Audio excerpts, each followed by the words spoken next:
మాకు వచ్చిన రూమ్ అయితే చూపించానండి. 259 మా రూమ్ నెంబర్ వచ్చేసి. సో రూమ్ ఎలా ఉండదు అనేది ఒకసారి చూపించాను. రూమ్ అయితే ఇలా ఉంది చూడండి, ఎంత బాగుందో. నీట్గా చాలా బాగుందండి రూమ్ అయితే. కన్నా ఈ మాదిరిగా బెడ్ అయితే 2 అయితే ఇచ్చినారు. అలాగే తలదిండ్లు 2, ఈ మాదిరిగా రగ్గులు అయితే ఉన్నాయి. ఇక్కడ టేబుల్ అయితే ఉంది. అలాగే చైర్స్ అయితే కూర్చోడానికి అయితే 2 ఉన్నాయి. సో రూమ్ అయితే కన్నా చాలా నీట్గా ఉన్నది. బాత్రూమ్స్ కూడా చూపించానండి. ఇక్కడైతే కబోర్డ్స్ కూడా ఇచ్చిన్నారు ఈ మాదిరిగా. సో మనం ఏమన్నా తెచ్చుకున్న లగేజ్ అనేది ఇక్కడ పెట్టుకోవడానికి.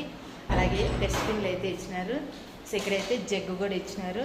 సో మనం ఇక్కడ బట్టలు ఏమన్నా తగిలించుకోవడానికి కూడా ఇచ్చినారు. సో అక్కడ కూడా ఇచ్చినారు. ఇక్కడైతే వాష్ బేసిన్ ఇచ్చినారు. ఇక్కడ బాత్రూమ్ అయితే ఇచ్చినారు. సో ఈ మాదిరిగా అయితే ఉండాలి. నీట్గా చాలా బాగుంది బాత్రూమ్ అయితే కన్నా.